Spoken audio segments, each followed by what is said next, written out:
안녕하세요. 오늘은 성경에 기록된 최초의 전쟁, 바로 창세기 14장 이야기 속으로 한번 들어가 볼까 합니다. 이게 그냥 옛날 전쟁 이야기 같지만 사실은 그 안에 믿음과 명예에 대한 정말 깊은 통찰이 숨어 있거든요. 자, 한번 상상해 보세요.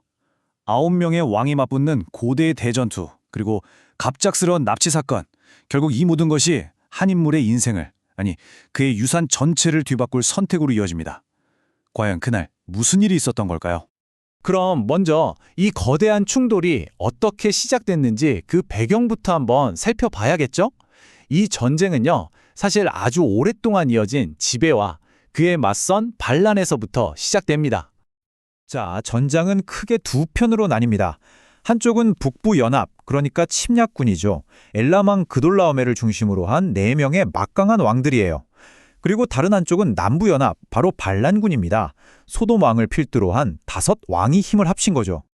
이 갈등이 갑자기 터진 게 아니에요. 보세요. 남쪽의 다소왕들이 무려 12년 동안이나 북쪽의 그돌라오멜 왕을 섬겼습니다. 그런데 13년째 되던 해, 더는 조공 못 바치겠다 하고 반란을 일으킨 거죠. 그러니까 그 다음에 14년째에 그돌라오멜이 이 반란을 가만둘 수 없다 하면서 대군을 이끌고 쳐들어온 겁니다.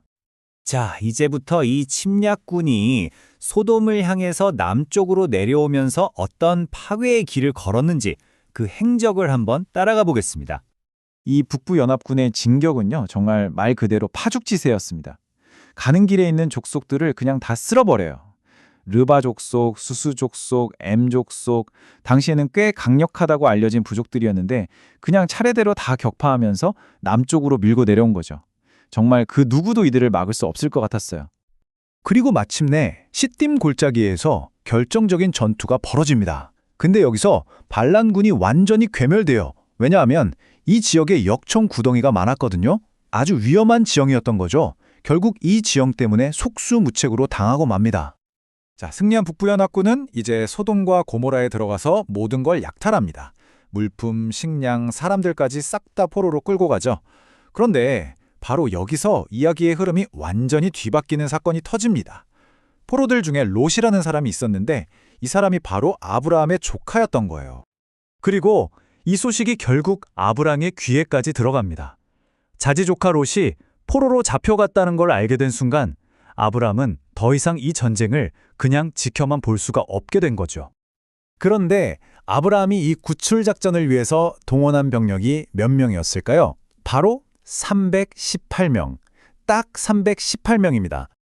네, 맞아요. 이 318명은 정규군도 아니고 그냥 자기 집에서 데리고 있던 훈련시킨 사람들이에요. 아니, 5왕의 연합군을 깨부순 그 막강한 군대를 상대로 고작 이 인원을 데리고 나선다? 이건 정말 무모하다고밖에 할 수 없는 정말 대담한 구출 작전이었습니다. 근데 아브라함이 그냥 용기만 있었던 게 아니에요. 아주 영리한 전략가였습니다. 보세요. 일단 밤낮으로 추격해서 적을 따라잡고 병력을 나눠서 한밤중에 기습 공격을 감행합니다. 어둠 속에서 혼란을 일으켜서 적을 격파하고 결국 모든 사람과 빼앗겼던 물건들을 되찾아오죠. 자, 그런데 이 이야기의 진짜 하이라이트는 사실 전쟁 그 자체가 아니에요. 진짜 중요한 건 아브라함이 승리하고 돌아오는 길에 만나는 2명의 왕, 그리고 그들과의 만남입니다. 그 첫 번째 인물이 바로 멜기세덱입니다. 정말 수수께끼 같은 인물이죠. 살렘의 왕이면서 동시에 지극히 높으신 하나님의 제사장이라는 직함도 가지고 있어요. 그러니까 왕과 제사장, 이 두 가지 역할을 한 몸에 지닌 아주 특별한 사람이었던 겁니다. 그리고 아브라함은 이 두 왕에게서 정말 극명하게 다른 2가지 제안을 받습니다. 자, 보세요. 멜기세덱은 빵과 포도주를 가지고 나와서 아브라함을 맞이하고 영적인 축복을 빌어줍니다. 반면에 소돔 왕은 어때요? 다짜고짜 거래를 제안하죠. 물질적인 보상, 즉 전쟁의 전리품을 제안합니다. 이제 아브라함이 이 소돔 왕의 제안 앞에서 어떤 선택을 하는지 그의 명예로운 맹세에 대해 한번 자세히 들여다보겠습니다. 소돔 왕이 이렇게 제안합니다. 사람들은 나에게 돌려주고 나머지 전리품은 당신이 다 가지시오. 어떻게 보면 승리자인 아브라함에게 꽤 공정하고 합리적인 제안처럼 들리죠? 하지만 아브라함은 이 제안을 단칼에 거절합니다. 왜냐하면 그는 이미 천지의 주제이신 지극히 높으신 하나님께 맹세를 했기 때문이에요.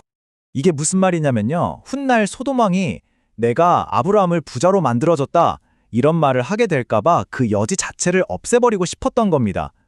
이 승리와 이 모든 부는 인간에게서 온 게 아니라 오직 하나님께로부터 왔다는 걸 분명히 하고 싶었던 거죠. 그렇다고 아브라함이 자기만 깨끗한 척한 건 아니에요. 이 맹세는 어디까지나 자기 자신에게만 해당하는 거였죠. 그래서 함께 싸운 동맹군들 아넬과 에스골, 마므레가 받아야 할 정당한 몫은 확실하게 챙겨주도록 합니다.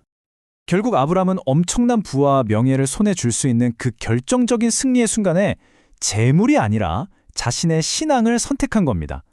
자, 이 영적인 축복과 물질적인 부 사이에서 내려졌던 이 고대의 선택.